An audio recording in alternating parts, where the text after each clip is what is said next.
After 10 years of a frequently underwhelming DCEU, James Gunn comes in, reboots it with a brand new Superman film to launch a brand new DC cinematic universe. I don't remember the last time there was this much pressure on a big blockbuster film to be good. And for starters, Superman Clark Kent as a character, I really liked. The qualities that everyone's been talking about building up to the film, of his heart and his passion and desire to simply just do good for the human race and just be full of kindness and optimism, is what really shines and makes him likable, makes him endearing.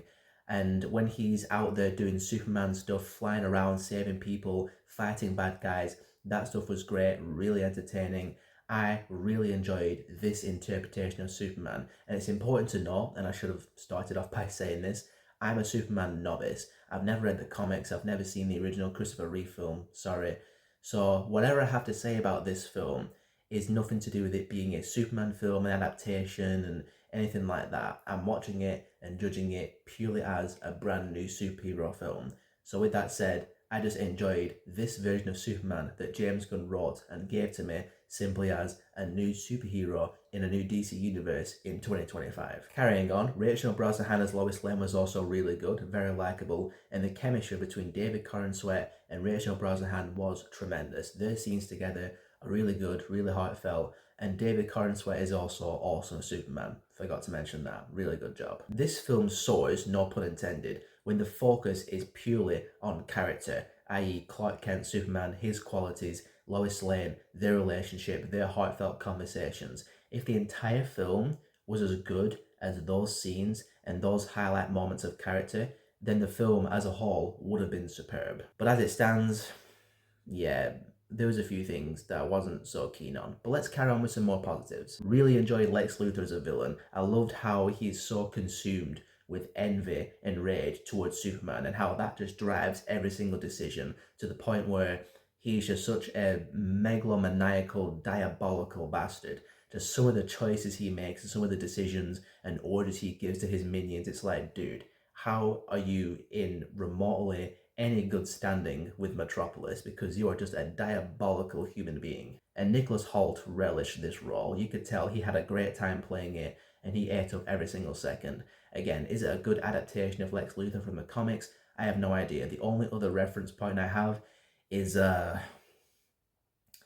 yeah, and it's a billion times better than whatever that was. And yes, I did enjoy Krypto. Even though he's clearly the merchandise character, at least he's an entertaining merchandise character. I like how he's a superpowered dog, but he's still very much a dog, jumping around, destroying the place, and just, licking and biting Superman like a dog would do. But he's got superpowers.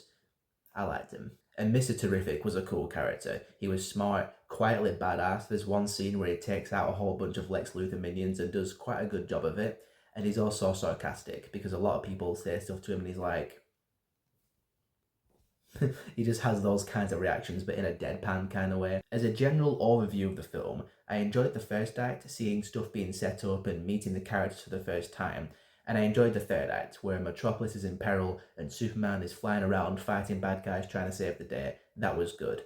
But now, let's get into the stuff that I unfortunately did not like in the film. Again, the first act was good, the third act was good, but that second act, for me, really screeched to a halt. Superman is imprisoned in this pocket universe prison by Lex Luthor, and he stays there for quite a while, and the other characters like Lois Lane and Jimmy at the Daily Planet are going around trying to find out some information, and the film at that point for me really started to drag. And it's not just because Superman isn't flying around saving the day. I actually appreciated the filmmakers, James Gunn, showing him in danger and in peril, because there's some kryptonite stuff in there which I'm trying not to spoil too much.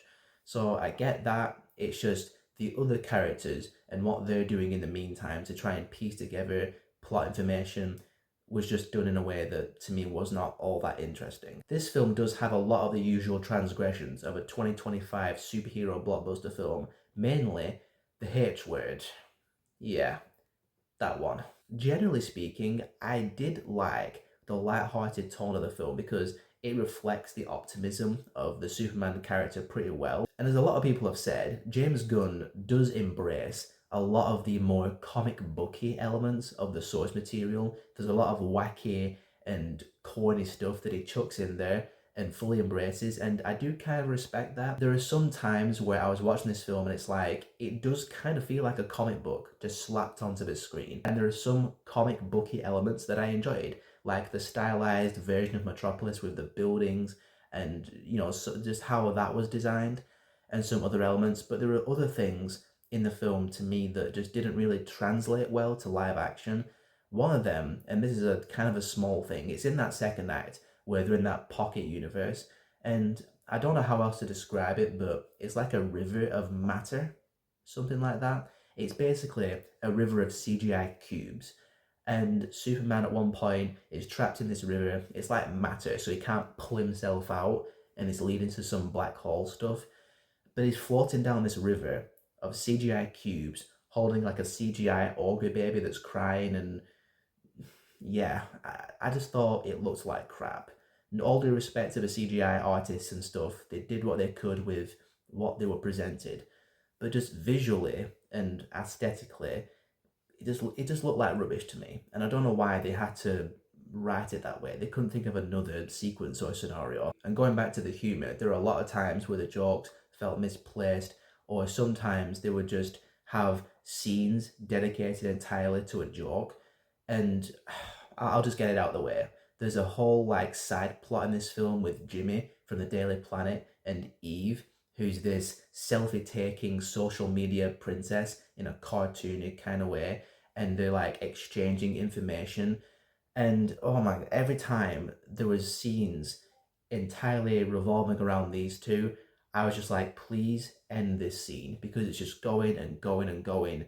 And I don't know why James Gunn insisted on writing stuff like this into the film when it just isn't funny. It's annoying. Why does Eve have a character poster and Ultraman doesn't? Explain that to me. And that's what I mean when I say this film has a lot of the transgressions of a 2025 blockbuster superhero film. It's just this Hollywood thing now where they think that the film needs to be funny and light-hearted for it to be fun. And at this point, that formula, that tone, for the most part, just it feels a bit forced to me. There are some times where they employ that and it does work. It's just with Superman, there are just some times where I wish James Gunn just took his foot off the comedy gas and let the character and drama actually marinate, speak for itself, and actually resonate a little bit. And that's what I meant earlier when I said that if the entire film was as good as the character scenes of Clark, Lois, Superman going through their characterization and development, the whole film would have been superb if it was as good as those scenes. And in those scenes, James Gunn's sensibilities really do shine. And James Gunn's sensibilities in general are all over this film from beginning to end. And you can tell he cares about this material, which is what separates this from like the last 6 or 7 DCEU films. Despite my issues with this film and my overall kind of underwhelming response to it, it's still better than the last 6 or 7 DCEU films because at least the people involved with Superman actually gave a shit. I really wanted to like this film a lot more than I did. I was sitting through the credits, and towards the end, they played like an electric guitar slowed down version of the theme, which is basically a remix of the John Williams theme. And I just sighed because it's an epic theme, and I wanted to associate it with an epic film, but I just couldn't. Looking at my pros and cons, there are just about more pros than there are cons for me. So I'm not going completely negative on Superman because the good stuff in here is good. Superman's character, Clark Kent, Lois Lane, Lex, the first act, the third act, Superman flying around, saving people, fighting bad guys, all that stuff is tremendous. It's just the disappointing elements are disappointing, and it does bring the film down significantly. So I wasn't completely underwhelmed by it, but as a whole, I was underwhelmed by it nonetheless.